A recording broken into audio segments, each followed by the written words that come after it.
She was not merely rejected. She was humiliated before all the packs of the kingdom by the very Alpha King the moon had chosen. Wounded and alone, she was found collapsed on the banks of a stream by another king. And when she returned to the same place, at the side of a different Alpha King, the mate who had rejected her felt the bond scream the moment he saw her. Yansa never imagined that the most important moment of her life would happen while she was trying to become invisible. The grand annual gathering was always like this. Hundreds of wolves from every pack in the kingdom of Shadowmoor gathered in the vast stone hall of the main castle, celebrating alliances, displaying power, strengthening bonds. For the Alphas and their families, it was an opportunity to show strength and status. The Borderlands pack did not come for honor. It came out of obligation. And Yansa was pressed against the cold stone wall, in the darkest corners of the hall, wearing the only dress she owned, a piece of faded linen, patched in several places. The sleeves were worn at the cuffs, the hem uneven where she herself had mended a tear months earlier. It did not belong there, in a place filled with silks and velvets, jewels and crowns. But it was all she had. Yansa kept her eyes lowered, her dark, curly hair falling over her face in an attempt to hide her heterochromatic eyes. Those damned eyes that made people stare, whisper, step away. One golden like warm amber, the other silver like polished metal. Different. Strange. Wrong. She had learned early on that it was better not to be seen. But then it happened. It was as if a bolt of pure energy tore through the hall and struck her square in the chest. Yansa gasped, her hand flying to her heart as an overwhelming sensation exploded inside her. It was not pain. It was power. It was connection. It was something so intense, so absolute, that it made her knees weaken. Her inner wolf woke with a roar. Mate. The word echoed through every fiber of her being, undeniable and sacred. Yansa lifted her head sharply, her eyes searching frantically through the crowd, following that magnetic pull that dragged her with irresistible force in one specific direction. And then she saw him. Rudolph was in the middle of a conversation with the alpha of a neighboring pack when he felt it. It was not subtle. It was not gentle. It was like being struck by lightning that started in his chest and spread through every nerve, every muscle, every damned cell in his body. His wolf, normally controlled, restrained, obedient, exploded into absolute frenzy. Mate. Now. Find. Rudolph went completely still, the conversation dying on his lips. His heart slammed in his chest, pumping hot blood through his veins with primal urgency. He could feel the bond forming, could feel that golden, inevitable connection solidifying like invisible chains binding his soul to whom? No. Some rational part of his mind whispered, alarmed. Not here. Not now. Not in front of everyone. But it was already too late. His dark eyes moved on their own, scanning the crowded hall, searching for the source of that devastating pull. And then he saw her. In the corners. In the shadows. Where wolves from insignificant packs stood. A she-wolf. The bond sang between them, warm and inevitable, and Rudolph felt something he had never in all of his 28 years experienced. Wholeness. As if a part of him that had always been missing had finally been found. No. Rudolph forced his feet to move before his brain could process what he was doing. He stepped down from the platform, the crowd parting automatically before him, and walked toward the she-wolf. With every step, the bond pulsed stronger. His wolf pushed, demanded that he run, that he reach her, that he claim her. Mine, mine. But then Rudolph came close enough to truly see her, and everything inside him froze. She looked wrong for the throne. The dress she wore was in tatters. She was barefoot, in his hall. Her dark hair was a wild, unkempt mass of curls she clearly did not know how to control. Her posture was hunched, drawn inward, like someone who had spent her entire life trying not to be noticed. And then she lifted her head, and Rudolph saw her eyes. One gold, the other silver. Heterochromia. Cursed, his mind supplied automatically. Marked. Different. Something twisted in Rudolph's stomach. No. No. This could not be happening. He was the Alpha King of Shadowmoor. He needed a Luna who was strong, powerful, of noble lineage, someone he could present to the other packs with pride, someone who would bring honor and respect to his name. Not this. But the bond did not care about appearances. It did not care about social status. It pulsed between them, warm and insistent, telling Rudolph that she was his, that she belonged to him, that he needed to protect her, claim her, love her. Love her? Rudolph almost laughed at the thought. Love someone who could barely dress herself properly? He looked at her again. Really looked, trying to find something, anything that justified that bond. But all he saw were flaws. Pale skin marked by small scars. Thin, fragile shoulders. The expression on her face that was part hope, part terror. And those damn mismatched eyes that made her something people would point at, whisper about, judge. You cannot do this. A cold, calculating voice whispered in his mind. Think of the kingdom. Think of your position. You have responsibilities. You have an image to maintain. But his wolf roared in protest. She is ours. It does not matter. She is ours. The internal war tore through Rudolph, brutal and swift. Part of him, the primitive, instinctive part, wanted to pull her into his arms, rub his scent over her, declare before everyone that she belonged to him. But the rational part, the part that had been trained since childhood to lead, to rule, to always put the kingdom above everything else, that part knew what had to be done. Rudolph made his decision, and he hated that it hurt. You, Rudolph said, and his voice came out colder than he intended. The she-wolf blinked, confusion and hope battling across her face. Rudolph let his gaze sweep over her slowly, deliberately, assessing every detail so that everyone around could see. The tattered dress, the bare feet, the unruly hair, those cursed eyes. Do this quickly, he ordered himself, like pulling out a thorn, fast and final. This must be some kind of mistake, he said, loud enough for every wolf in the hall to hear. The gods could not have given me, you, as a mate. He saw the moment the words hit her, saw the hope in her eyes falter. Good. It was better this way. Better to end any illusion now. I felt the bond, Yansa whispered, her voice trembling but trying to be steady. You felt it too. I know you did. And he had. He still did. The bond pulsed between them, warm and insistent, begging to be accepted. But Rudolph forced his expression to remain cold. Feeling does not mean accepting, he replied, choosing each word to cut. Look at you. He took a step back, creating physical distance, and felt the bond protest. His wolf clawed furiously beneath his skin, demanding that he stop, that he not do this. Be quiet, Rudolph ordered his wolf internally. This is necessary. Look at what you are wearing, he continued, keeping his voice steady even as something inside him twisted. Rags. You do not even wear shoes. His eyes traveled over her again, forcing himself to catalog every imperfection out loud. You are strange. Those ridiculous, uneven eyes that mark you as cursed. He paused, seeing her flinch. Stop, something inside him begged. You are destroying her. But Rudolph did not stop. Did you really think that I, the Alpha King of Shadowmoor, would accept someone like you at my side? Around them, whispers erupted like spreading fire. She is from the Borderlands pack. That poor pack with no importance at all. And those eyes. They always say they are a bad omen.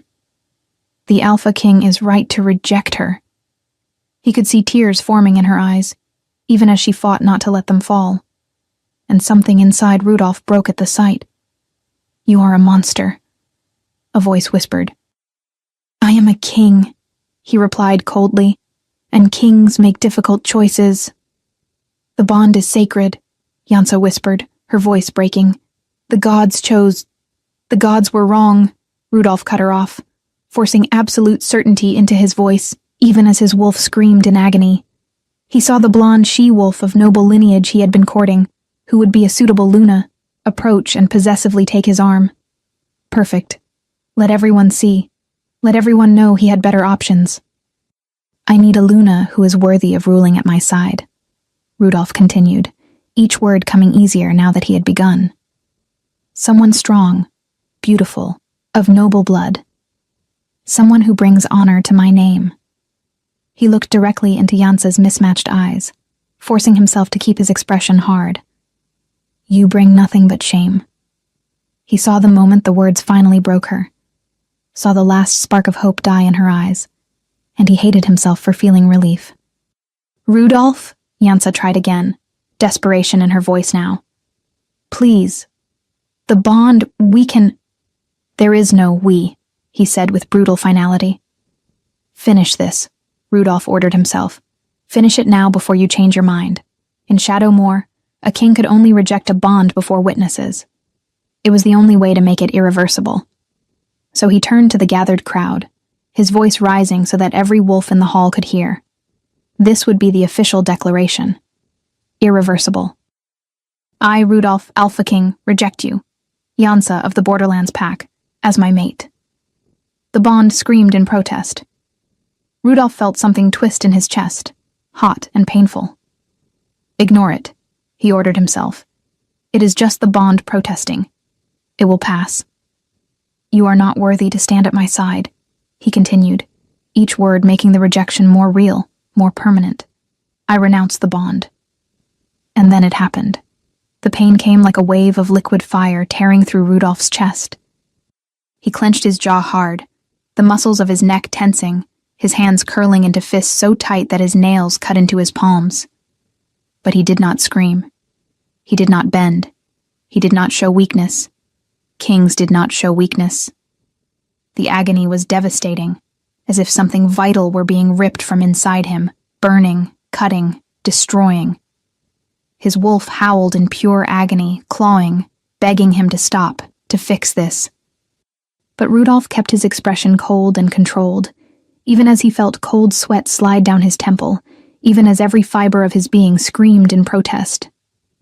Jansa, however, did not have the same control. She screamed. The sound tore through the silence of the hall, wild, animal, devastating. Her knees slammed into the stone floor with force, and she folded in on herself, her hands pressed against her chest. Rudolph watched her suffer and forced himself not to move, forced himself to remain impassive as she shattered on the floor before him. Tears streamed down Jansa's face now, sobs shaking her fragile body. The pain of the broken bond was destroying her from the inside out. And Rudolph remained standing there, watching. Because if he moved, if he gave in for even a single second, he knew he would fall apart, that he would pull her into his arms, that he would beg for forgiveness, that he would accept the bond regardless of the consequences. So he did not move. Around him, some wolves laughed. Others whispered. Many simply watched with morbid fascination. Take her out of here, Rudolph said, his voice coming out rougher than he intended. He cleared his throat. She's making a pathetic scene. An elderly she-wolf approached hesitantly and helped Jansa to her feet. The rejected she-wolf could barely stand, her body shaking violently as the pain kept tearing through her. For a moment, only a moment, Jansa's eyes met Rudolph's. And what he saw there haunted him. It was not anger. It was not hatred.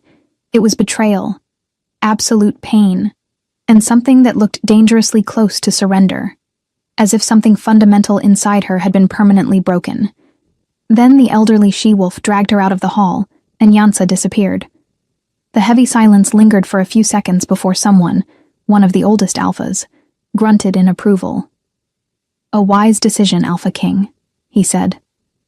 A leader must always put the kingdom above personal feelings. Others murmured in agreement.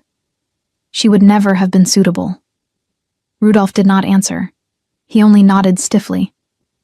Inside, the pain of the severed bond kept throbbing, not as devastating as what Jansa had felt, but present, constant. A wound he knew would never heal. But he was strong. He was the Alpha King. He would endure. Outside, Yansa collapsed against the stone wall, sliding down to the ground. The physical pain was beginning to fade into a dull, constant agony, but the emotional pain, that only grew. The shame burned hotter than any wound. He looked at me and decided I was worth nothing. He cataloged every one of my flaws out loud so everyone could hear. He called me cursed. He said I bring shame. The words echoed in her mind, looping without end, each one cutting deeper than the last.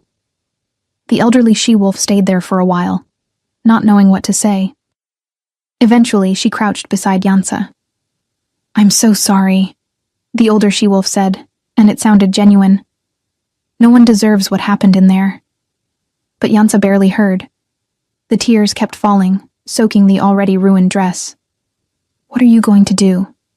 the elder asked softly. Yansa wiped her face with the back of her hand, though it was useless. The tears kept coming. "I'm leaving," she whispered.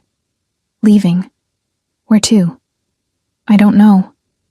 And it was the truth. Anywhere, far from here. Where no one knows.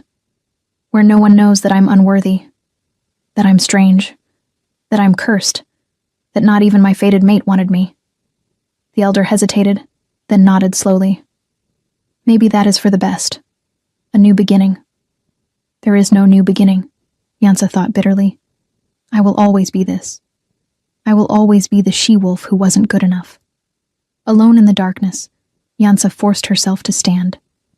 Every movement was agony. The broken bond pulsed like an open wound, raw and exposed. But she took a deep breath, once, twice, and stepped forward. Then another, and another. She did not look back. The forest swallowed her quickly. Tall pines blocked the moonlight, casting thick shadows that seemed to move and breathe. Yansa stumbled over twisted roots, her bare feet bleeding on sharp stones. The pain was unbearable, physical and emotional, both tearing through her with every step. And then her body made the decision for her. The shift wasn't conscious. It wasn't planned. It was pure survival instinct. Yansa felt bones snapping and reforming, skin burning as fur pushed through, the world changing perspective as she dropped to all fours. Normally, the shift was painful, but quick. This time, with the severed bond still pulsing like an open wound in her soul, it was pure agony.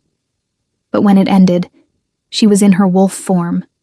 Small, smaller than most she-wolves, dark fur that blended into the forest shadows. And those eyes that stayed mismatched even in animal form, one golden, one silver, shining in the darkness. "Run," her wolf ordered. "Survive." And she ran. Through the endless night, Yansa ran. Her paws were quicker than her human feet, but still injured, bleeding where sharp rocks cut. She crossed icy streams that numbed her legs, climbed rocky slopes that tore at her pads, pushed through dense thickets where branches scraped her muzzle and flanks. But she kept going. She ran without direction, crossing boundaries she didn't even know existed, until the air changed, colder, cleaner, and the scent of the forest became different. When the sun finally rose, painting the sky pink and gold, Yansa was beyond exhausted. She saw a large tree ahead, with twisted roots that created a small sheltered space at the base. Her body ached so badly she could barely hold her wolf form. "Just a few minutes," she thought, staggering toward the tree. "I just need to rest for a few minutes." Yansa curled up between the roots, her muzzle tucked under her tail, her body trembling with exhaustion and pain. She closed her eyes, one golden, one silver, and let the darkness take her. Voices woke her. Yansa opened her eyes slowly, disoriented. How long had she slept? The sun was higher now, filtering through the leaves. "This way," a male voice was saying nearby. "Are you sure?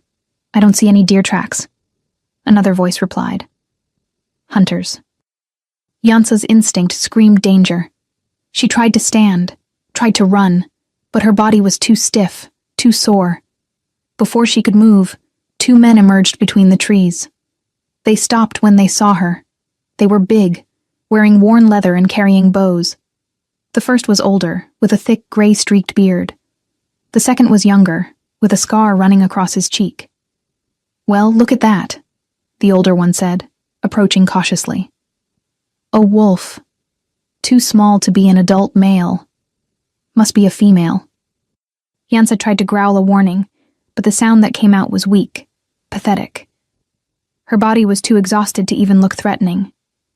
"She looks injured," the younger one observed, keeping his distance. "Look at her paws. She's bleeding." "She's alone too." The older man frowned. "Strange. Wolves don't travel alone like that." Yansa managed to rise on trembling legs, backing up against the tree trunk. Every muscle protested. She just wanted them to leave her alone.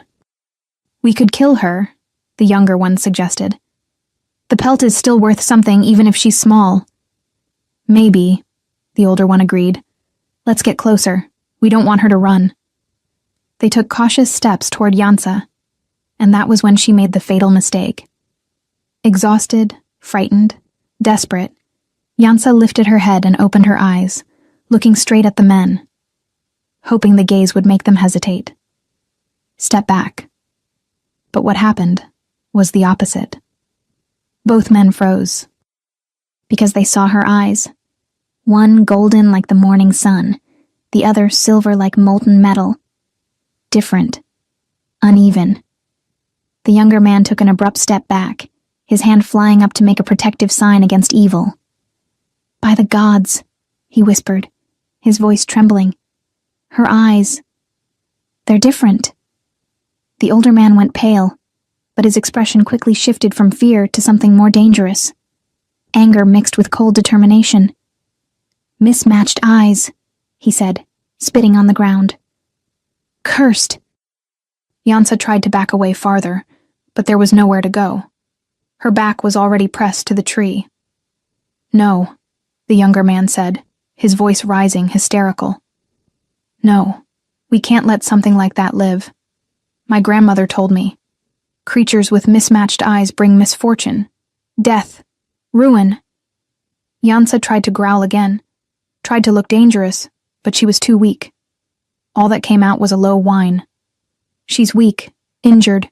She won't be able to hurt us." "Exactly," the older man agreed, advancing. "And can we risk letting a curse like that loose in the forest?" Yansa tried to run. Her paws moved, but they were too weak, too slow. She barely made it 3 steps before she stumbled and fell. The older man reached her first. His boot slammed into Yansa's side with brutal force, sending her rolling across the ground. Pain exploded through her already battered ribs. Yansa tried to get up, but the younger man was there, kicking her front legs. She heard something crack, sharp pain ripping through her leg. "Cursed creature," the older man snarled, kicking again. "You should have died at birth." Yansa whimpered, the sound loud and desperate. She tried to bite, tried to defend herself, but every movement only brought more pain. Another kick, this time to the head. Stars burst across Yansa's vision. The world spun. "Let's finish this quickly," the older man said, though his voice sounded like it was coming from very far away. "I don't want to be near this thing any longer than necessary." Yansa felt rough hands grab her, dragging her wolf body across the ground. She tried to fight, but she had no strength. Every breath was agony. The sound of running water grew louder. A stream. "Here," the older man said. "We'll leave her here." They threw her onto the bank of the stream. Yansa's body slammed against smooth stones, knocking the air from her lungs. She lay there, unable to move, watching through blurred eyes as the men came closer. The older man lifted his boot and stomped down with brutal force on Yansa's ribs. She heard and felt bone break. The pain was so intense she couldn't even whimper. "May the gods have mercy," the older man said, with no mercy in his voice, "and rid this world of one more curse." Another kick, to the head this time. And Yansa's world went out. The last thing she felt before the darkness took her was the cold water of the stream touching her fur, and a distant thought. Rudolph was right. I was always cursed. Then there was nothing. Her wolf body wanted to regenerate, but the rejection had broken the healing from the inside.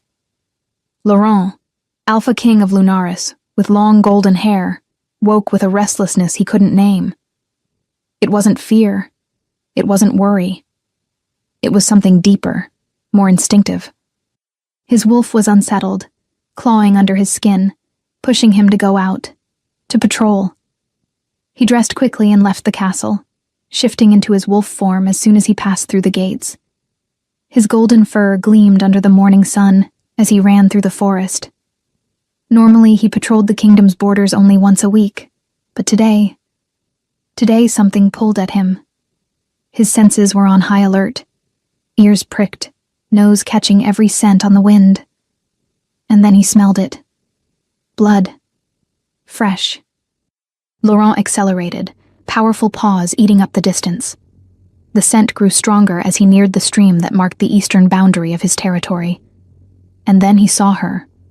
A she-wolf, small. Dark fur soaked with blood and water, motionless on the stream bank. Laurent shifted back into human form as he ran to her, his heart pounding with something he didn't understand. He dropped to his knees beside the small she-wolf, his hands reaching out with the utmost care.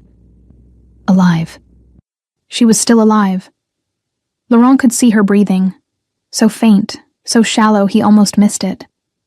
Blood stained the water around her. Bruises and beating marks covered her small body. One of her front legs sat at an unnatural angle, broken. Her ribs looked caved in on one side. Who did this? Cold rage filled Laurent. Whoever had beaten this small, defenseless she-wolf to within an inch of death. He pushed the thought aside. First, he had to save her life. Then he would deal with whoever had done this. And then, as he adjusted her limp body in his arms, Laurent saw. Her eyes opened for a fraction of a second. Just a brief moment of awareness before they closed again. But Laurent saw. One golden eye, the other silver. Different. Unique. His inner wolf roared. Protect. Save. Laurent held the small, injured she-wolf against his chest with infinite care and began running back to the castle. Every step was measured, controlled, careful not to jostle her too much, not to cause more pain than she was already suffering. Her body was alarmingly light, too light even for a small she-wolf. How long had she gone without eating? How much blood had she lost? Hold on, Laurent thought fiercely. Just a little longer. You're safe now. Her dark fur was soaked, part stream water, part blood. Laurent could feel her weak, uneven breathing against his chest, could feel the faint tremor of her body even while unconscious. When he finally reached the castle, the guards at the gates straightened immediately when they saw him. Alpha King, one of them began, but stopped when he saw what Laurent was carrying. Send for the healer, Laurent ordered, his voice steady but urgent. Tell her it's an emergency. Prepare a room in the recovery wing. The guard did not hesitate. He turned and ran into the castle. Laurent passed through the gates and climbed the wide stone steps. Servants fell back as he went by, eyes wide as they saw the bloodied she-wolf in their king's arms.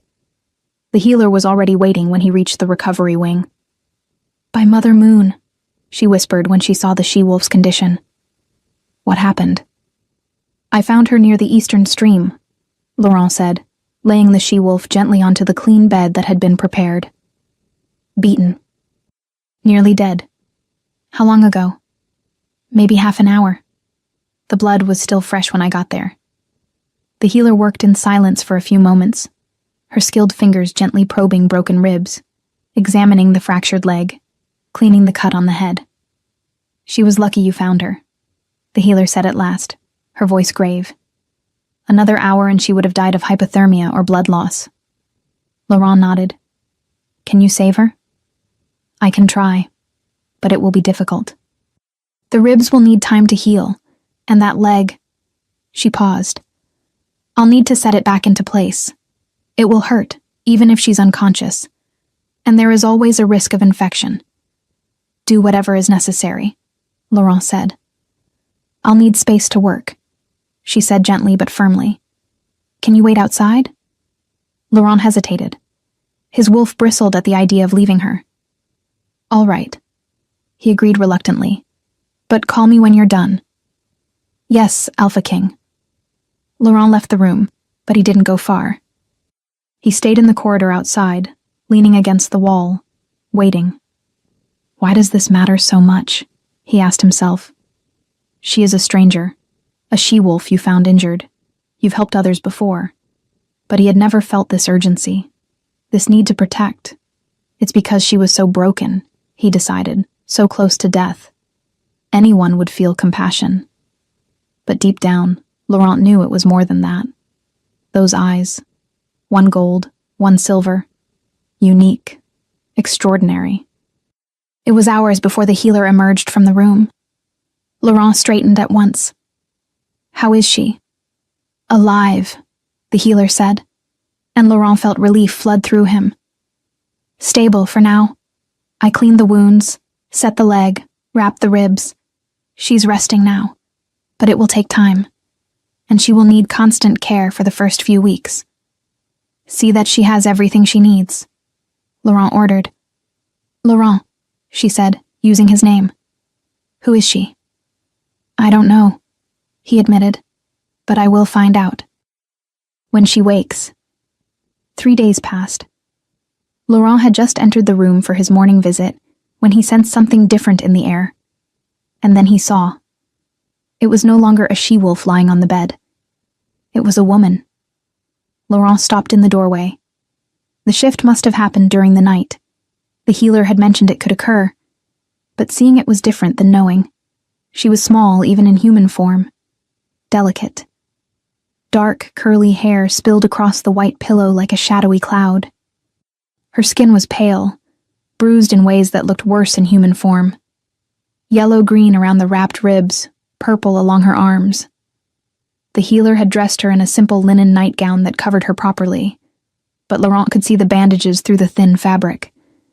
He approached the bed slowly, almost reverently, and that was when he saw her face. Beautiful, was the first thought that crossed his mind. Not in the obvious polished way so many women at court were. This was a subtler beauty. Delicate features, long dark lashes resting against pale cheeks, lips slightly parted as she breathed, and then her eyes opened. Laurent went still, one eye golden as amber, the other silver as the moon. Extraordinary, Laurent thought, unable to look away. She blinked slowly, disoriented, trying to understand where she was. And then her eyes, those magnificent, unique eyes, focused on him. Fear flashed across her face. She tried to scoot back, moaning when the movement pulled at her injured ribs. Don't move, Laurent said quickly, keeping his voice gentle. You're hurt. She froze, studying him with obvious caution. Who? Her voice came out hoarse, breaking. Who are you? Laurent picked up the cup of water from the bedside table and approached slowly, giving her time to protest if she wanted. My name is Laurent, he said calmly. I am the Alpha King of Lunaris, and you are in my castle, in the recovery wing. He offered the water.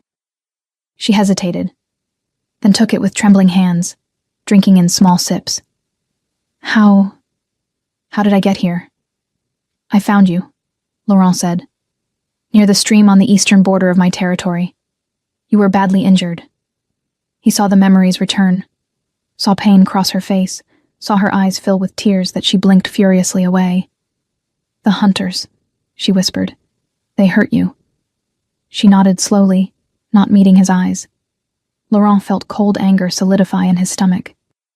Why? She was silent for a long moment. Then, slowly, she lifted her gaze to meet his. And Laurent saw it, saw the shame there, the expectation of rejection. She's expecting me to react like they did, he realized. She thinks I'll see her as cursed. My eyes, she said at last, her voice so low he almost didn't hear it. They saw my eyes and thought that I brought a curse.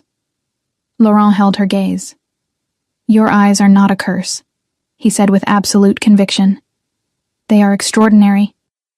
She blinked, startled. What? Extraordinary, Laurent repeated. Unique.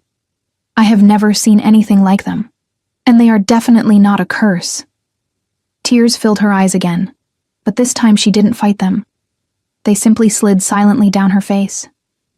You really believe that? Yes, Laurent said without hesitation. I do. She made a small broken sound, half sob, half breath. Laurent wanted to comfort her, but he didn't know if it would be welcome. So he simply stayed there, present, letting her process. Eventually, she wiped her face with the back of her hand. Sorry, she murmured. You don't have to apologize. Silence settled for a moment. Do you have a name? Laurent asked gently. She hesitated then. Yansa. Yansa, Laurent repeated, and he liked how it sounded. It's a beautiful name. She looked at him as if no one had ever said that before. Thank you, she whispered. For saving me. For bringing me here. For not... Her voice faltered. For not judging you for your eyes? Laurent finished softly. She nodded. Yansa, you are safe here, Laurent said firmly. No one will hurt you. No one will judge you. You have my word. And as he looked at that young woman, injured and broken, but still alive, still fighting, Laurent made a silent promise to himself. He would help her heal, not only physically, but also from the invisible wounds he could see so clearly in her extraordinary eyes. Days turned into weeks. Yansa recovered slowly. Laurent visited her daily. At first, the visits were brief. He would simply check on how she was doing, bring fresh fruit or flowers from the garden, talk about simple, safe things. Yansa was cautious, quiet, as if she still expected him to change his mind, to decide she wasn't worth the effort. But Laurent was patient. Little by little, she began to relax. She talked about everything except Shadowmoor. Never about what had happened before he found her. And Laurent did not press. When the healer finally declared Yansa well enough to move freely around the castle, Laurent made a proposal. Yansa, I want to make you an offer. She tensed slightly, but she didn't pull away. What kind of offer? Stay in Lunaris, Laurent said, as part of the kingdom. I don't understand. You need a safe place to rebuild, and Laurent paused, choosing his words carefully. I could use your help. With diplomatic matters, organization, planning. You're intelligent, observant. I've seen it in our conversations. You could be valuable here. Valuable. Yansa repeated the word as if it were foreign. Yes, valuable. She studied him, looking for lies, looking for traps, but finding only sincerity. And in return, I help you. I train you if you want.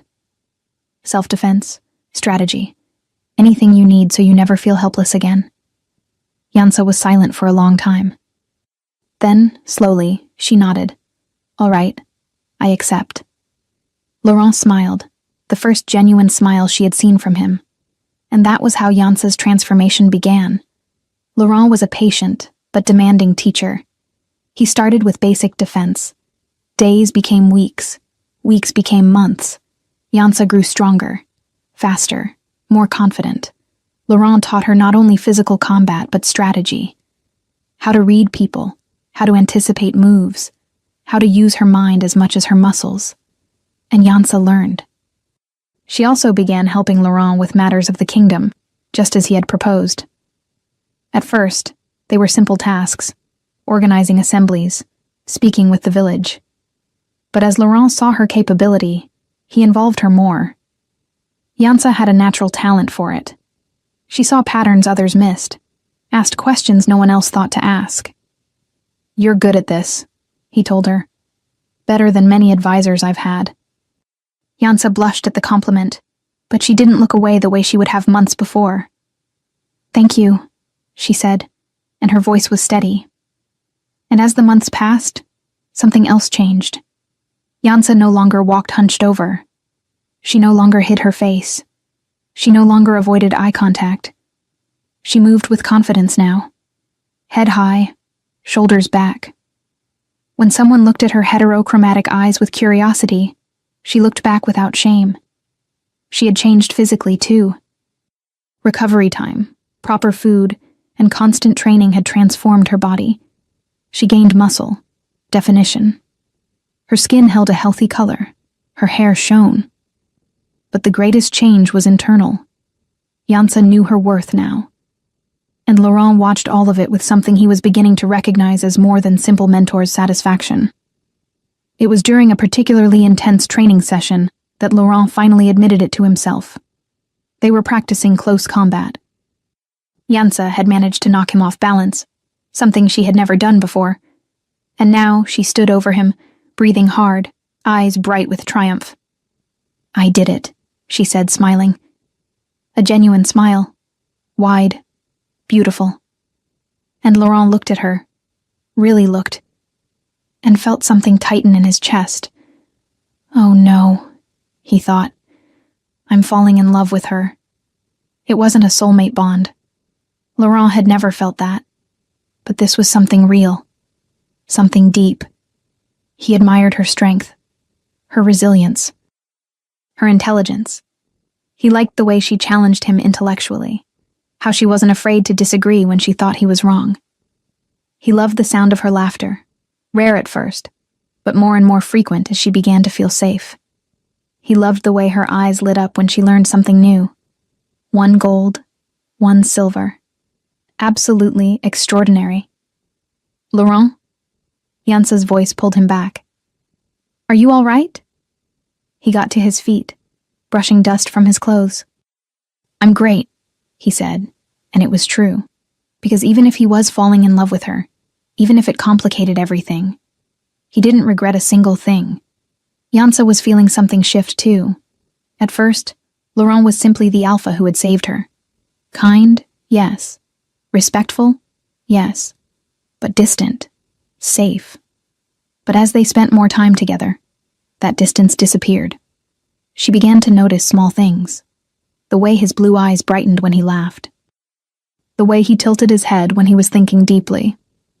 The way his long blonde hair fell into his face when he leaned over maps and documents.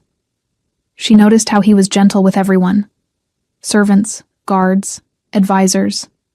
Not because he had to be, but because he cared. She noticed the way he looked at her. Not with pity. Not with discomfort at her eyes. But with respect, admiration, and something else. Something that made her stomach turn in a way she didn't understand. "No," she told herself. "Don't think like that. He is a king. You are only Yansa." But the voice was weaker now, because she was no longer only Yansa. She was Yansa, Laurent's advisor.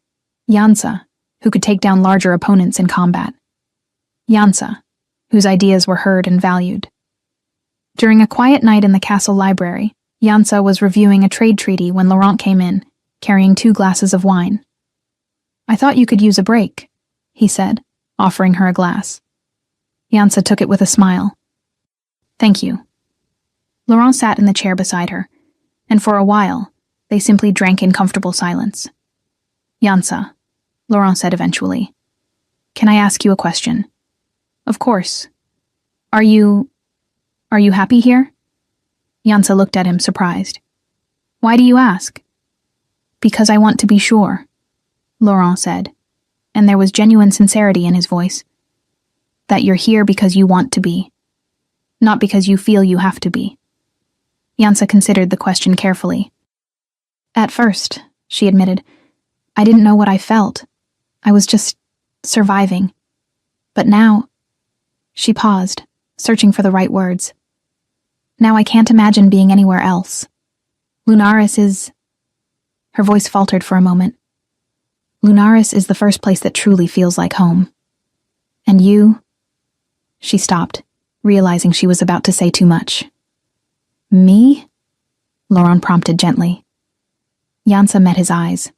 those blue eyes that truly saw her, that had never judged her, that had always treated her with respect. "You gave me something I never had before," she said softly. "You taught me that I have value." She paused, her heart pounding hard. "You taught me to see myself the way you see me." The silence that followed was charged. Laurent looked at her with an intensity that made the air between them feel electrically alive. "And how do you think I see you?" he asked, his voice low. Yansa swallowed. As someone extraordinary." "Yes," Laurent said, leaning a little closer. "Extraordinary. Strong. Intelligent. Brave." He paused, his eyes never leaving hers. "Beautiful." Yansa's heart stopped. "I'm sorry," he said quickly, pulling back. "I shouldn't have... That was inappropriate." Yansa stared at him, not knowing what to say. They looked at each other for a long moment, something unspoken hanging between them, but neither of them took the next step. The next day, Laurent was in his office reviewing trade reports when a messenger knocked at the door, carrying a scroll sealed with Shadowmoor's crest, a black wolf howling beneath a crescent moon. He broke the seal and read, "Alpha King Laurent of Lunaris, it is with great honor that I invite you to the Grand Royal Ball of Shadowmoor to be held on the next full moon. It will be an occasion of celebration, where I will finally present my chosen one as Luna beside the throne. Your presence would honor this kingdom and strengthen the bonds between our lands. Respectfully, Rudolph, Alpha King of Shadowmoor." Laurent reread the invitation 3 times, something twisting in his stomach. Shadowmoor, the kingdom Yansa had fled from. He had never pressed her for details. She would share when she was ready. But he knew something terrible had happened there. Something that had left her broken and bleeding on the border of his lands. Should I go? Laurent wondered. Diplomatically, it made sense. Refusing would be an insult. But the idea of returning to that place, knowing what Yansa had suffered, he was still considering it when he heard a soft knock at the door. "Come in." Yansa entered carrying a stack of documents. She wore a simple but elegant dark blue linen dress that brought out her heterochromatic eyes. Her dark hair was pulled back into a practical ponytail, a few curls slipping free to frame her face. She was beautiful. But more than that, she was confident. Her posture was upright, her gaze direct, her smile small but genuine. There was no trace left of the hunched, frightened she-wolf he had found months ago. "I brought everything you asked for," she said, setting the documents on the desk. Then she noticed the scroll in his hand. "Bad news?" Laurent hesitated. "An invitation. To a ball in Shadowmoor." He saw the moment the name of the kingdom hit her. Her posture grew slightly more rigid, her fingers curling into a fist without meaning to. But she didn't look away. She didn't shrink. "Shadowmoor," she repeated, her voice carefully neutral. "The Grand Royal Ball? You know about it?" "Everyone does," Yansa said. "It's where the Alpha King presents his chosen one officially. His future Luna." Something crossed her face. So fast, Laurent almost missed it. Pain, anger, and then determination. "Are you going?" she asked. "I was considering refusing," Laurent admitted. "Given that, well, you came from there, and clearly something happened that hurt you. I don't want to put you in an uncomfortable position." Yansa was silent for a long moment, staring at the invitation. Then her eyes lifted to his with fierce intensity. "I want to go." Laurent blinked, surprised. "Are you sure?" "Absolutely," Yansa said, and there was something in her voice he had never heard before. Something close to challenge. "I've spent months rebuilding myself, becoming strong, proving to myself that I have worth." She paused, lifting her chin. "It's time to show them too." Laurent studied her for a long moment. "Yansa, you don't need to prove anything to anyone, especially not to people who hurt you." "I know," she said, "but I want to. Not for them. For me. I want to look into the eyes of everyone who judged me, who despised me, who treated me like I was less, and I want them to see what I've become." She took a step closer, her eyes never leaving his. "And I want to go with you. If you want me at your side that night, I would feel honored and safe." Laurent's heart kicked hard. "The honor would be mine," he said, and it was the absolute truth. A smile spread across Jansa's face, wide, genuine, beautiful. Then let's show Shadowmoor they underestimated the wrong she-wolf. The days before the ball passed in a blur of preparation and nervous anticipation. Laurent arranged for the finest dress the seamstresses of Lunaris could create. When Jansa saw it for the first time, a deep emerald silk gown that matched perfectly with the golden tone of one of her eyes, with silver embroidery that reflected the other, she was speechless. It's perfect," she whispered, touching the fabric reverently. "Just like you," Laurent said before he could stop himself. Jansa blushed, but she didn't look away. Something was changing between them. Something that had been growing for months, but now felt on the verge of finally breaking the surface. The night before the journey, Laurent found her in the garden, staring up at the stars. "Nervous?" he asked, coming closer. "A little," Jansa admitted. "But also excited. Is that strange?" "No," Laurent said. "It's human." They fell silent for a moment, the night air cool against their skin. "Laurent," Jansa said eventually, "thank you for everything, for saving me, for giving me a home, for teaching me that I'm more than what people told me I was." "Jansa, you were always extraordinary," Laurent said gently. "I just helped you see it."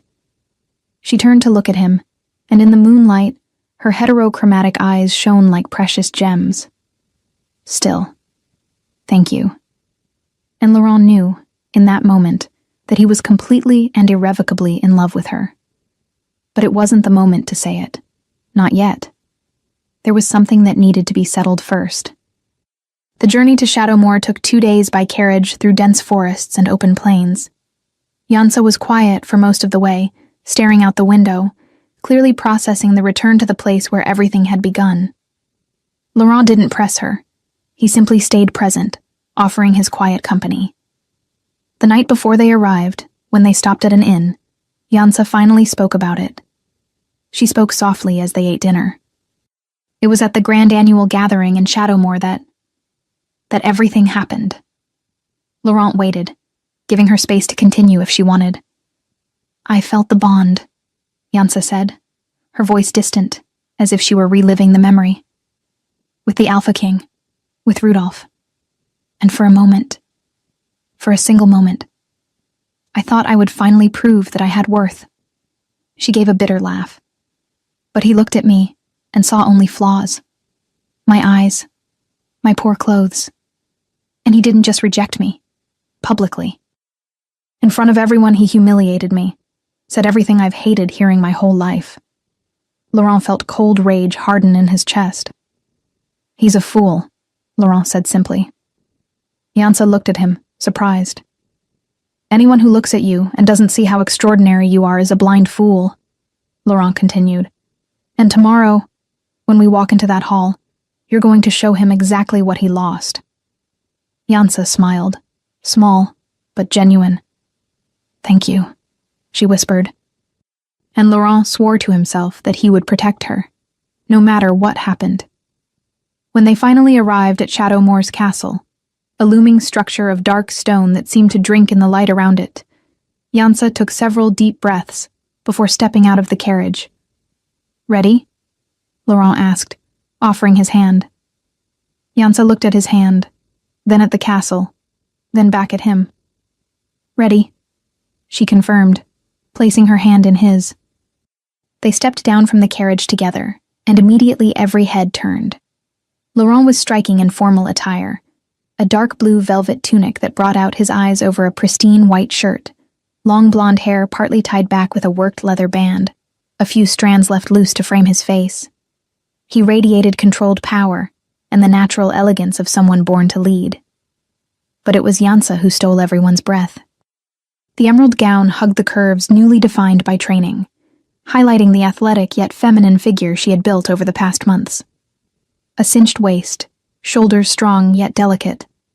Her dark hair was arranged in elegant waves that fell in a cascade over bare shoulders, with a few strands pinned back by delicately crafted silver clips. Her skin glowed healthy, flushed by the cool air of travel. And when she lifted her head, looking directly at everyone watching without a trace of shame or hesitation, her heterochromatic eyes caught the torchlight. One a blazing gold like molten metal, the other a bright silver like stars. She wasn't hiding anymore. She wasn't shrinking. She was magnificent. Whispers burst like waves. Who is she? By the gods, I've never seen anyone so beautiful. Those eyes, they're different colors. Wait, she isn't... No, it can't be. She's the companion of Alpha King Laurent of Lunaris. Laurent offered his arm to Yansa with an elegant, respectful gesture, and she took it with a confident smile that didn't waver for a second. Together they climbed the castle steps and entered the great hall. The hall was packed. Hundreds of wolves from the most important packs had gathered, all dressed in their finest, silks, velvets, jewels glittering under 1,000 candles. All eager to see the chosen one of the powerful Alpha King Rudolph. Laurent and Yansa moved through the crowd, and it was impossible not to notice how people literally stopped mid-conversation to stare. Some with open admiration, others with barely hidden envy. Many simply shocked, wide-eyed, a perfect couple, powerful, beautiful, magnetic. They're staring, Yansa murmured, keeping her smile in place. Let them stare, Laurent murmured back, covering her hand with his on his arm. You deserve every look. Yansa squeezed his arm slightly in silent thanks. Following court protocol, they approached the host to greet him. It was custom for visiting alphas to present themselves to the king of the house. Rudolph stood at the center of the hall, surrounded by advisors and nobles, beside a blonde she-wolf with an aristocratic air, golden hair perfectly arranged, an expensive red dress, jewels at her throat. She held his arm with possessive familiarity, presumably the chosen one who would be presented. Rudolph wore black formal attire that emphasized his imposing figure.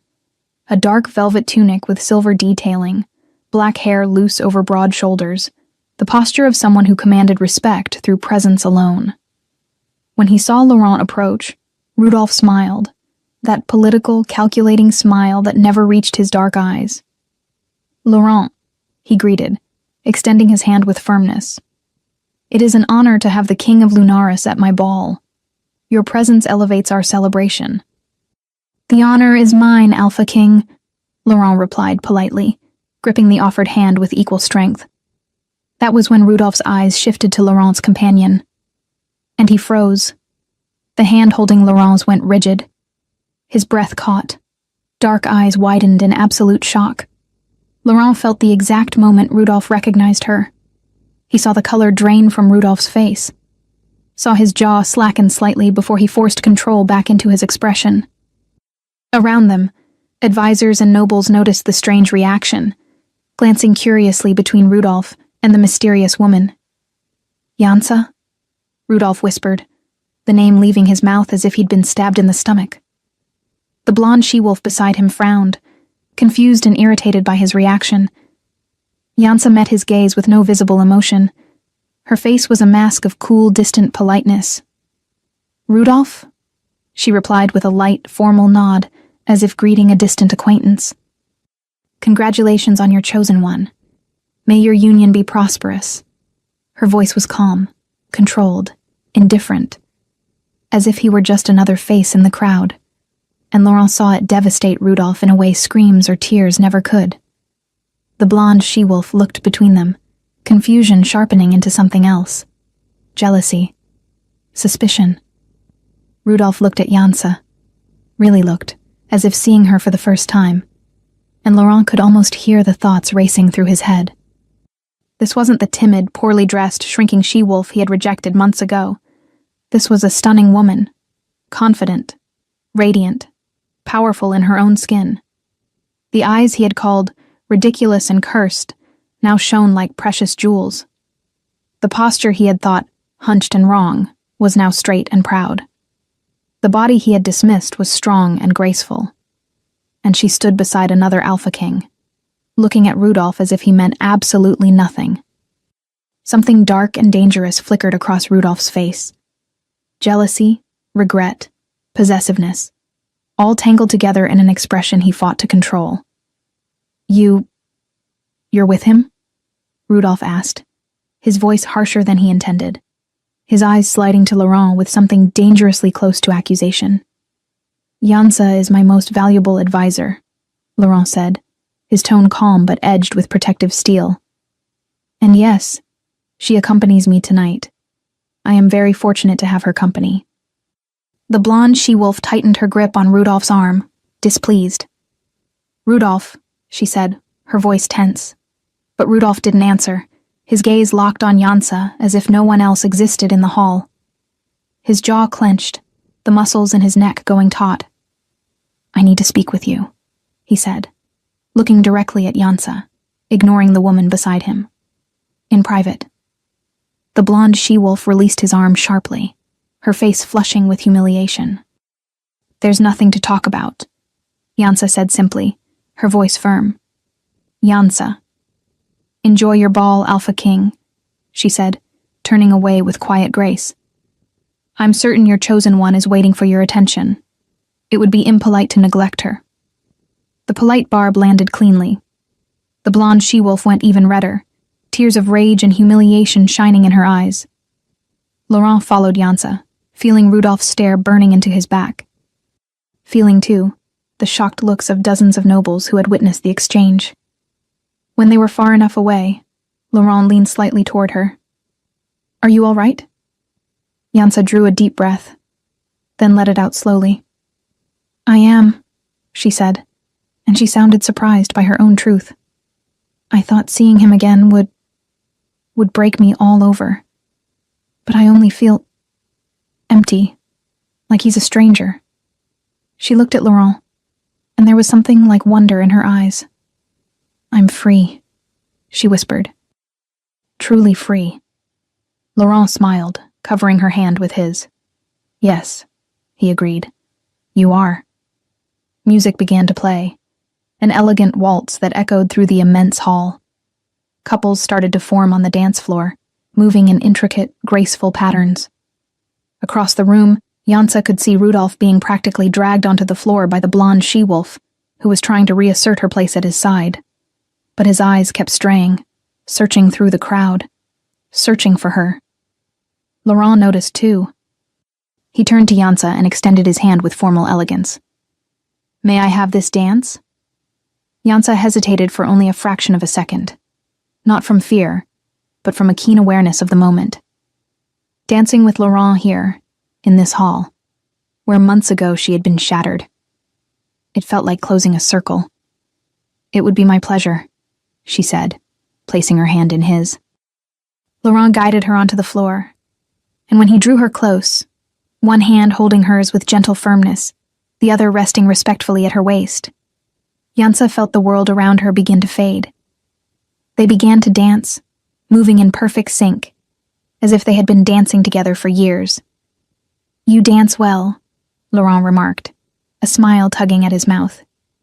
You taught me, remember? Yansa said with a small smile, along with everything else. Defense, strategy, diplomacy, and dancing because you insisted that an advisor needs to know how to move in society.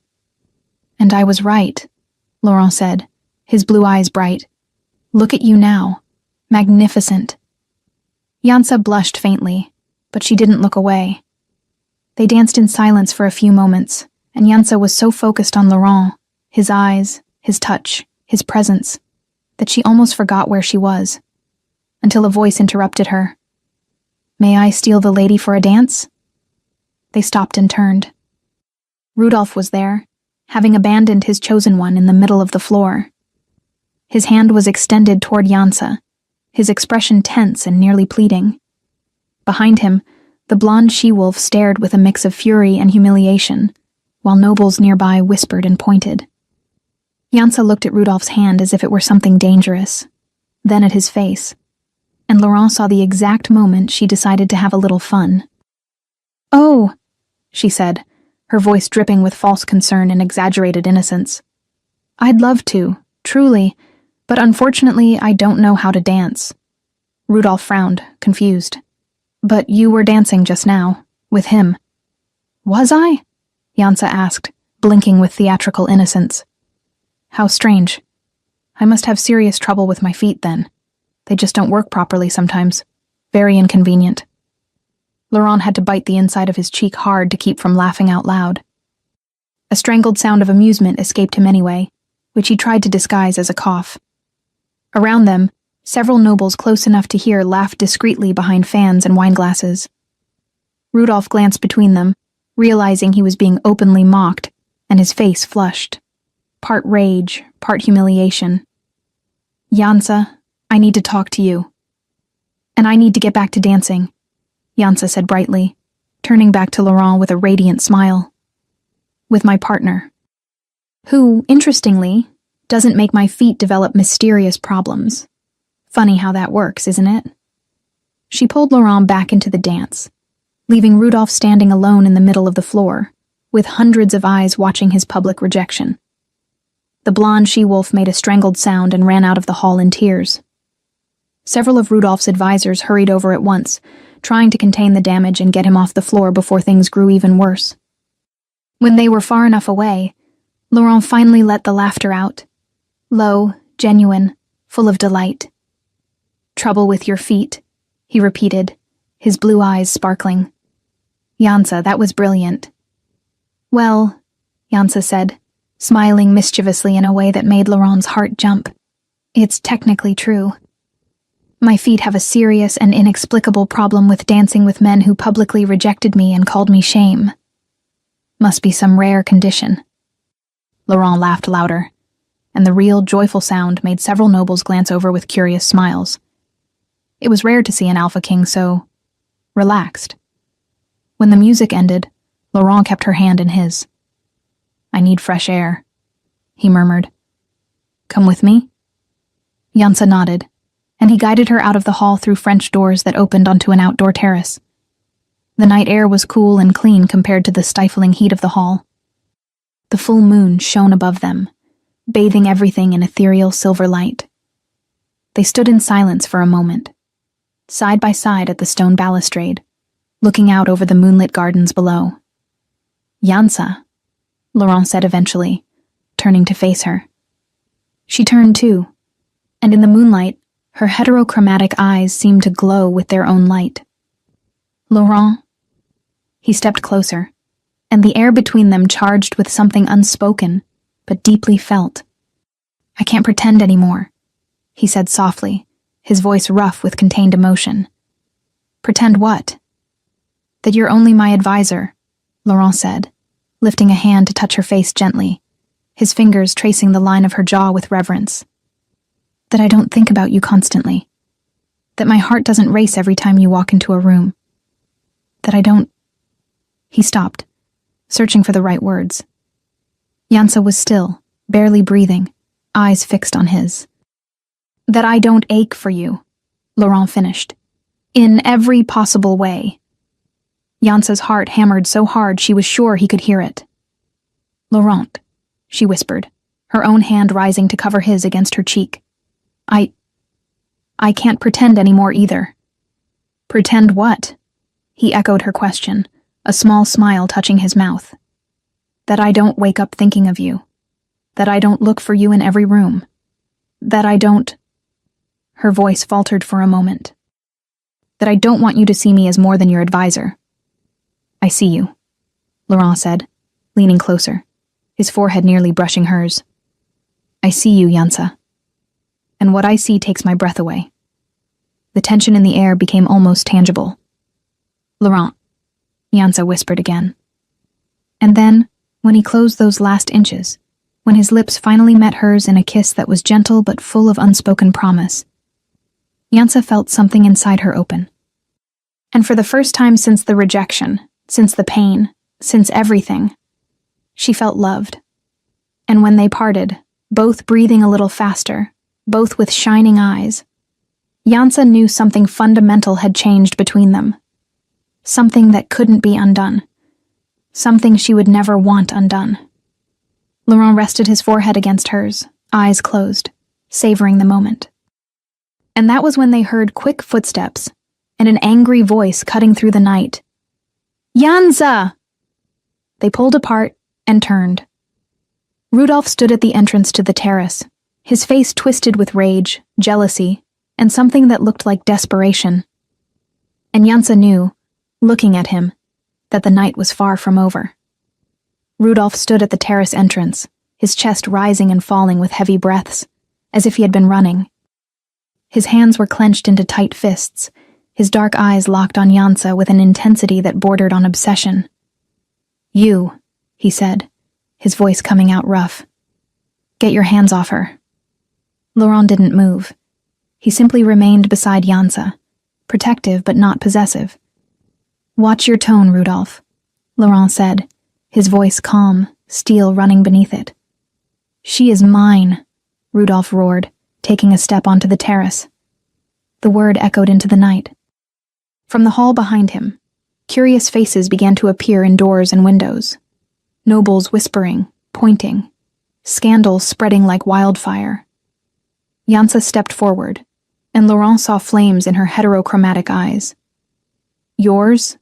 She repeated, her voice low but dangerous. Yours? You have no right over me, Rudolf. You are my fated mate, Rudolf said, and there was something broken in his voice now, something that sounded like regret.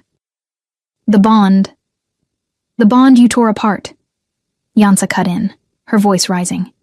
You rejected me, publicly. You said I wasn't worthy, that I brought shame. Each word landed like a blade. From the hall, more people crowded in to watch. Among them, Laurent saw the blonde she-wolf, Rudolph's chosen one, her face streaked with tears, being consoled by other noble women. I made a mistake, Rudolf said, and for the first time his voice wavered. I see that now. Look at you. You are magnificent. I always was, Jansa said coldly. You were just too blind to see it. But now I see. Rudolf took another step toward her. And I can't. My wolf never accepted the rejection. The bond may have been ripped apart by words, but your scent stayed in my soul. I can't. That's not my problem, Jansa said, and Laurent felt pride flare in his chest at her strength. Jansa, please, Rudolf pleaded now, and the powerful, feared Alpha King looked almost desperate. We can fix this. The temple says a king can try to reverse a rejection. It's rare, but possible. With blood and ritual. No, Jansa said simply. You won't even consider it? There's nothing to consider, Jansa replied, lifting her chin. You looked at me and decided I was worth nothing. You catalogued every flaw out loud so everyone could hear. You called me cursed. Her voice trembled slightly, but she stayed steady. And do you know what I thought when I came here today? I thought it would hurt. That seeing you again, standing in the place where you tore me apart, would reopen all those wounds. She paused, and a small but genuine smile appeared on her face. But it didn't, because I realized something important. There is no bond left for me. You're just a man who made a terrible mistake and now wants to undo it because it's convenient. Rudolf went pale. It's not about convenience. Then what is it about? Jansa asked, pointing toward the hall where the blonde she-wolf was crying. About her? Your chosen one you abandoned in the middle of the dance floor? The woman you were about to present as your Luna? Murmurs exploded among the onlookers. The blonde she-wolf sobbed louder, covering her face with her hands. Laurent saw Jansa beginning to shake, not with fear, but with accumulated rage. She was exposing too much, tearing open old wounds in front of all these strangers. He stepped forward, placing himself partly in front of her. Rudolf, Laurent said, still calm but with a clear warning. Let this go. You made your choice months ago. Live with the consequences. She was the first my wolf ever recognized, Rudolph snarled, his eyes shining with something primal. Possessive. She was never yours, Laurent replied, absolute certainty in his voice. You rejected her. It's done. It can be undone, Rudolph said, his eyes narrowing. The blood ritual. It won't happen, Laurent said. You can't stop me from claiming what is mine by right of bond, Rudolph argued, his voice growing louder, more desperate. A bond you destroyed, Laurent pointed out. But one that can be restored, Rudolph nearly shouted. The old laws allow. I don't want it, Jansa shouted, silencing everyone. The terrace fell into absolute stillness. Even the whispering stopped. Jansa stepped forward, out of Laurent's partial shelter, facing Rudolph directly. I don't want it, she repeated, each word punctuated. You can have all the old laws you want. You can have every ritual in the world. I will not take part. I refuse. Jansa, you can't claim me, because I'm not yours. I never was, and I never will be, Jansa finished. The silence that followed was deep. Then Rudolph did something that shocked everyone present. He dropped to his knees, the proud Alpha King of Shadowmoor, on his knees, in front of hundreds of witnesses. Please, he whispered. Jansa, please, I beg you. I was wrong, terribly wrong. Just give me one chance. Get up, Jansa said, and there was something like pity in her voice now. Please, Rudolph, get up. It won't change anything. But Rudolph didn't stand, and Laurent saw the moment desperation turned into rage. Rudolph surged to his feet, his face twisting. Then let it be decided the old way, he declared, his voice echoing across the terrace and into the hall. I, Rudolph, Alpha King of Shadowmoor, challenge you, Laurent of Lunaris, to an alpha duel. Gasps erupted among the onlookers. Laurent went very still. An alpha duel, he repeated. Yes, Rudolph said, regaining composure. By the old laws, when two alphas contest rights over a mate, the duel decides. The moon collects its price, and it isn't always from the fighter. Jansa is not property to be contested, Laurent said, his voice dangerously low. But the bond exists, Rudolph insisted. Even broken, it exists, and that gives me rights. You have no rights, Laurent cut in. Then prove it, Rudolph challenged, in the duel. Or are you a coward? The provocation was obvious, calculated. Laurent looked at Jansa, who was pale, her eyes wide with worry. Laurent, no, she whispered. You don't have to.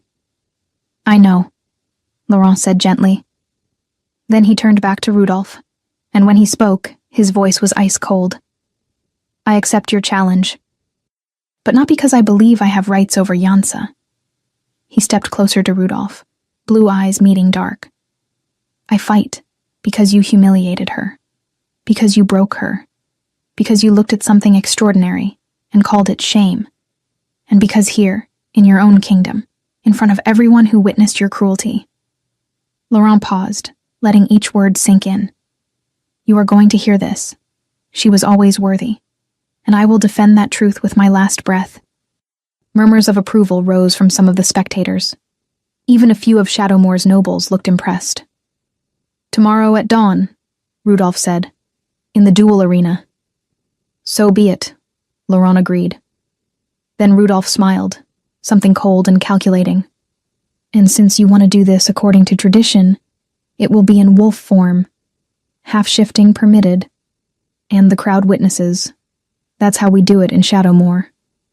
Laurent didn't flinch. I accept. An elderly Shadowmoor advisor stepped forward from the crowd. As Elder of the Moon Temple, he said, his voice resonant, I witness this challenge.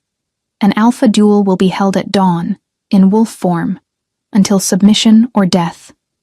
He paused, looking between Laurent and Rudolph. But hear this well.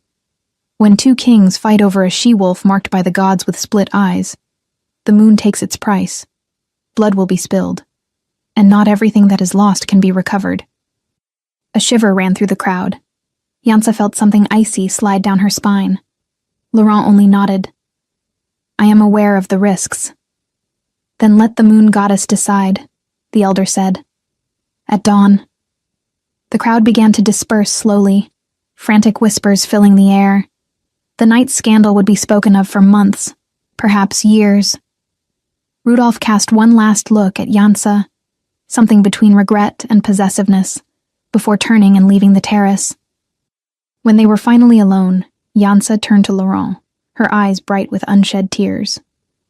You shouldn't have accepted, she said, her voice trembling. He's brutal in combat. He never shows mercy. I've heard stories. Hey, Laurent said softly, taking her hands in his. Look at me. Yansa lifted her eyes.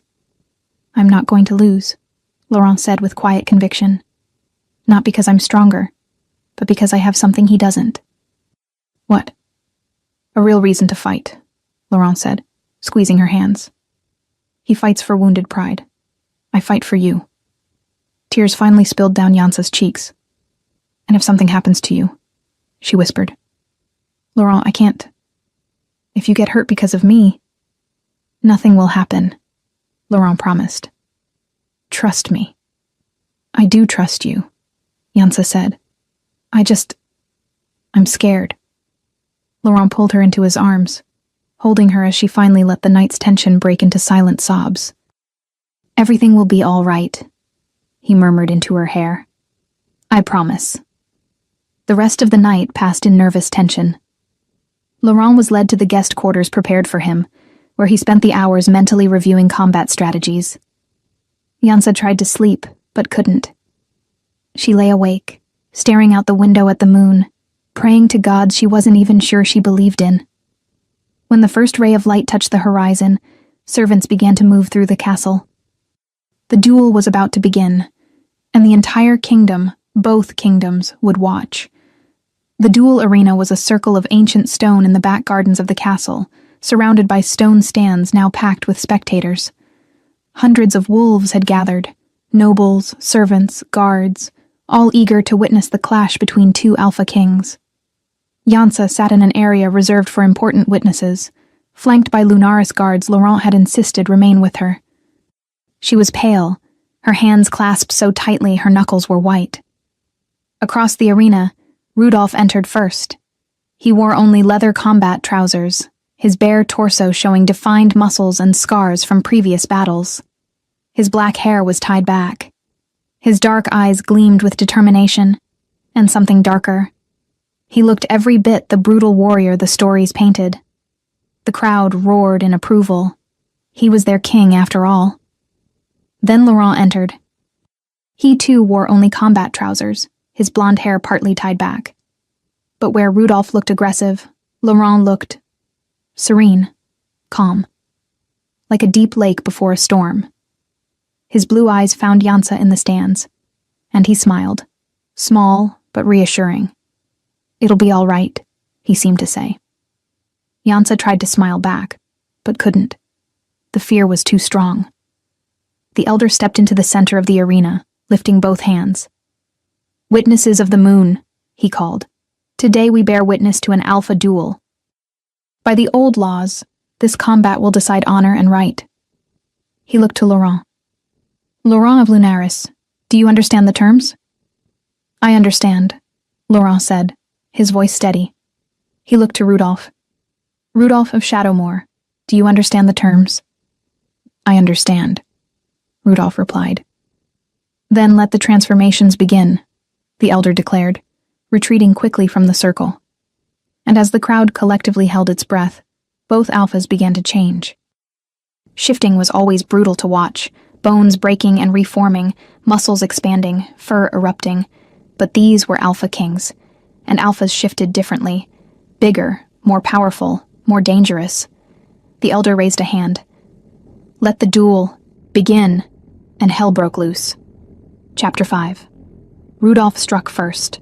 No warning, no hesitation, only pure, explosive aggression. He crossed the arena in 3 massive leaps, jaws open, aiming for Laurent's throat. Laurent moved. Not backward, but sideways, fast, fluid, using speed against Rudolph's brute force. The black wolf's jaws snapped shut on empty air, momentum carrying him forward. Laurent pivoted and countered, claws tearing into Rudolph's flank before he darted away again. First blood. The crowd roared. Rudolph recovered, snarling in fury. He charged again, this time more carefully, circling, hunting for an opening. Laurent circled too, keeping distance, blue eyes fixed on every movement. He's stronger, Laurent knew, heavier, more brutal. But I'm faster, more strategic. Rudolph lunged again, feinting left before attacking right. Laurent saw the feint, but not fast enough. Huge teeth clamped down on his shoulder, punching deep. Pain exploded through him. The crowd screamed, half in approval, half in horror. Yansa made a strangled cry, her hands flying up to cover her mouth. Laurent ignored the pain. He twisted, using Rudolph's weight against him, and managed to sink his own fangs into the black wolf's ear. Rudolph yelped and released, stumbling back.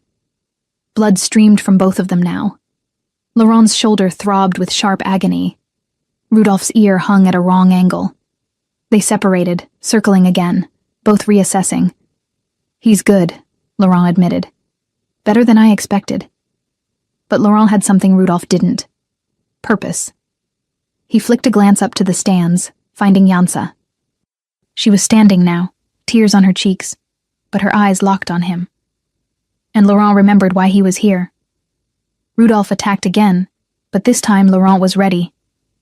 He ducked beneath the strike, sliding under Rudolph's massive body, and raked with his hind claws as he passed, a move he had taught Yansa months ago during training. Rudolph roared in pain as claws opened deep cuts across his belly. He spun, furious now, abandoning all strategy for pure rage. And that was his downfall. Rage made you predictable. Rudolph charged wildly, again and again, relying on brute force. Laurent dodged, blocked, and countered with surgical precision. A cut here, a bite there, never staying still long enough for Rudolph to land a clean hit. The fight dragged on. 5 minutes, 10, 15. Both bled from multiple wounds. Both panted hard. But Laurent had endurance. Years of disciplined training. Strategy over brute strength. Rudolph began to slow. His attacks grew sluggish, less coordinated. And then Laurent saw the opening. Rudolph lunged again, tired, careless.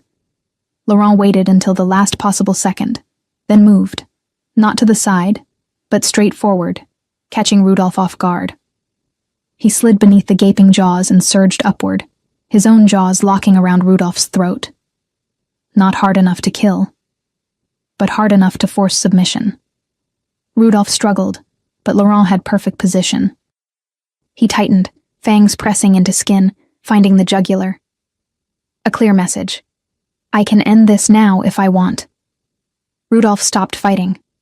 For long seconds they held like that, the crowd in absolute silence. Then slowly, Rudolph bared his throat, the universal sign of submission among wolves. Laurent released and stepped back. The elder entered the arena, raising his hands. Submission, he declared. The duel is over! Laurent of Lunaris is victorious! The crowd erupted, half cheering, half protesting, everyone stunned. Laurent shifted back into human form, his body slick with blood and wounds, but still standing. Rudolph shifted too, dropping to his knees, panting, defeated. Laurent looked at him for a long moment. You are strong, Laurent said, his voice rough, but strength isn't everything. He turned toward the stands, where Yansa was already running down, guards trying to follow. Then his legs gave out. Laurent dropped to his knees, as exhaustion and blood loss finally caught up with him. Yansa reached him, falling to her knees beside him, hands going immediately to his injuries. Laurent, she cried, there's so much blood. I'm fine, he managed, though everything ached. It was worth it. The healer rushed in with assistance, immediately starting to treat Laurent's wounds. He'll be all right, she assured Yansa. Nothing fatal, but he needs rest. Yansa nodded, never letting go of Laurent's hand. Across the arena, Rudolph was still on his knees, watching Laurent and Jansa together, watching the way she looked at him, the way he looked at her. And finally, Rudolph understood. He hadn't just lost the duel. He had lost her, in every possible way. The elder approached Rudolph, speaking low. "The duel is decided. You can no longer claim her." Rudolph nodded slowly, something breaking in his chest. "I know." He looked at Jansa one last time, memorizing her, heterochromatic eyes shining with tears, her beautiful face bent over Laurent with obvious worry, her hand holding his as if she would never let go. She truly loves him, Rudolph realized. Then Rudolph turned and left the arena, sparse applause following him. His kingdom had witnessed his defeat, his humiliation. Laurent was carried to the guest quarters, where the healer worked for hours, cleaning wounds, stitching deep cuts, wrapping bruised ribs. Jansa stayed at his side the entire time, holding his hand, refusing to leave even when the healer suggested it. When the work finally ended, Laurent was bandaged and pale, but his blue eyes still shone when he looked at her. "You should rest," the healer said. "The body needs time to heal." "I will rest," Laurent promised. "But first," he looked at Jansa. "May I have a moment alone with her?" The healer smiled faintly. "Of course. But don't overexert yourself, Alpha King." When they were alone, Jansa finally let out a trembling breath. She spoke, tears threatening to fall. "When I saw those jaws close on you..." "Sorry I scared you," Laurent said softly. Laurent gently pulled her closer, ignoring the pain in his wounds. "Jansa, I love you," he said simply. Tears slid down Jansa's face. "I'm not the bond fate chose for you," Laurent continued. "But I choose you. I want you every day." "Laurent," Jansa whispered, her voice breaking with emotion. "And I know you've been through so much," Laurent said, "that you were hurt in ways I'll never fully understand. So I don't expect you to feel the same, but I needed you to know. I love you, Jansa." For a moment, Jansa only stared at him, tears spilling freely. Then she leaned in and kissed him. Gentle, careful of his injuries, but full of emotion. When she pulled back, she was smiling through tears. "And I love you too," she said at last. "Jansa," Laurent whispered, his heart bursting with happiness. "I choose you," Jansa said. "Every day, forever if you'll have me." "If I'll have you?" Laurent laughed, then hissed as the motion tugged his ribs. "Jansa, you're everything I ever wanted but never knew I needed." They stayed like that for a long time, foreheads together, simply existing in each other's space. "So," Jansa said eventually, "what do we do now?" "Now?" Laurent smiled. "Now, when my wounds heal, I properly ask if you'd accept being my Luna." Jansa laughed, the sound light and happy. And when they kissed again, it was with the certainty that they had found something no forced bond could ever match. True love, built on respect, admiration, choice, and time. The kind of love that would last forever. 2 years later, the kingdom of Lunaris was celebrating. Laurent and Jansa were marking their 2nd anniversary as king and Luna, and the kingdom had never been more prosperous. Under their shared leadership, Lunaris became known not only for military strength, but for justice, compassion, and intelligent diplomacy. Jansa, with her heterochromatic eyes once seen as a curse, was now admired across neighboring kingdoms as the wisest and kindest Luna of the generation. Children born with different traits were now celebrated, not hidden. And the love between King and Luna became legend, not a love forced by destiny, but a love freely chosen. On a quiet afternoon, Laurent and Jansa walked through the castle gardens hand in hand. "Have you heard news from Shadowmoor?" Jansa asked. Laurent nodded. "Rudolph finally married. They say it's a political partnership, but respectful." "I hope he finds happiness," Jansa said. and she meant it. The anger had faded long ago. Only peaceful indifference remained. "You're incredible, you know that?" Laurent said, stopping to look at her. "Why?" "For having compassion, even for the one who hurt you." Yansa smiled. "He hurt me, yes, but that pain led me to you. So in a way, I'm grateful." Laurent pulled her into his arms. "I love you," he said, as he said every day. "My extraordinary Luna." "And I love you," Yansa replied, as she replied every day. "My king who taught me how to fly." And when they kissed beneath the afternoon sun, surrounded by flowers and peace, they both knew they had found something rare. A love not given by destiny, but built with choice, respect, and time. The kind of love worth every battle,